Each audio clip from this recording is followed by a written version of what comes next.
2026-27 সম্পর্ক বাজেটে বলতে গেলে আমি এই কথা বলবো যে এটা লুটপাটের বাজেট। এই বাজেটকে বাইরে অনেকে বলছে চানাচোর মার্কা বাজেট, যা শুনতে ভালো লাগলেও খেলে পেট খারাপ হয়। আমি আমার কুষ্টিয়ার 3 আসনের জনগণের পক্ষ থেকে বাজেট সম্পর্কে কিছু আলোচনা এবং প্রস্তাবনা রাখতে চাই মহান সংসদে। মাননীয় স্পিকার, জাতীয় বাজেট একটি দেশের অর্থনৈতিক উন্নয়ন, সামাজিক নিরাপত্তা এবং জনগণের কল্যাণ নিশ্চিত করার অন্যতম প্রধান মাধ্যম। বাজেটের মূল ভিত্তি হলো রাষ্ট্রের আয় এবং ব্যয়। তাই রাষ্ট্রীয় আয় বৃদ্ধির ব্যাপারে যেমন আমাদের সচেষ্ট থাকতে হবে, তেমনি ব্যয়ের ক্ষেত্রেও আরও সজাগ দৃষ্টি রাখা প্রয়োজন।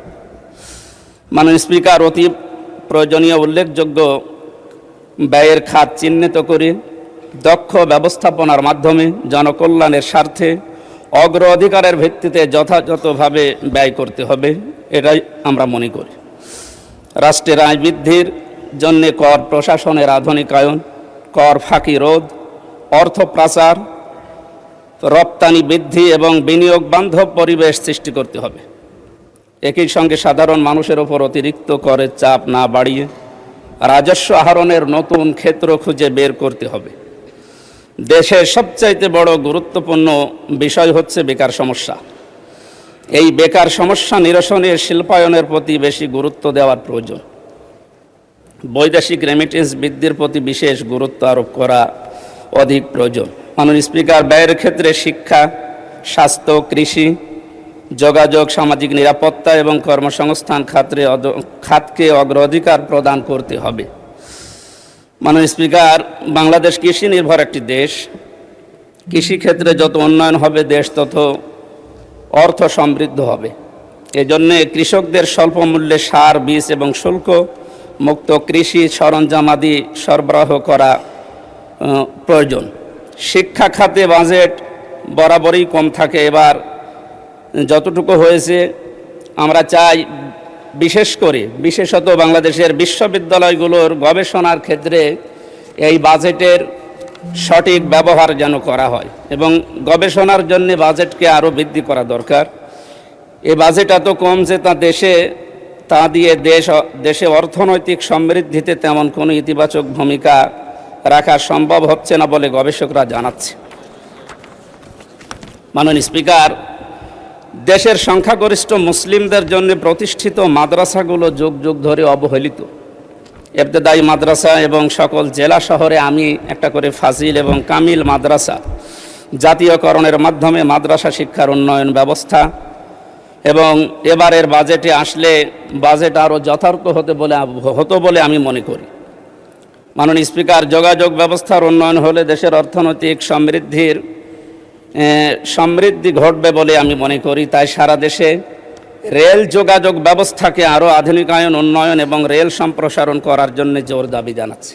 বিশেষ করে আমার কুষ্টিয়া ঝিনাইদহ এই 45 কিলোমিটার মাঝখানে কুষ্টিয়া ইসলামী বিশ্ববিদ্যালয়, এখানে প্রায় 20 থেকে 22 হাজার ছেলেমেয়েরা লেখাপড়া করে। এদের জন্য ট্রেনের যে ব্যবস্থাটা করা হয়েছে, রেল লাইন চালু করার উদ্যোগ নেওয়া হয়েছে, আমরা শুনেছি, এখনও কার্যকর কোনো ভূমিকা দেখতে পাইনি। আশা করি এই ব্যবস্থাটাও এই আগামী বাজেটে অন্তত আসবে। এই বিশাল বাজেট প্রণয়ন হওয়ার বিগত সময়ের মতো বর্তমান সরকার দলীয় দায়িত্বপ্রাপ্ত বিভিন্ন ব্যক্তিবর্গ যে অর্থ পাচার করবে না তার নিশ্চয়তা কে দেবে? দুই দল থেকেই আমরা বহু কথা শুনেছি বাজেটের উপরে।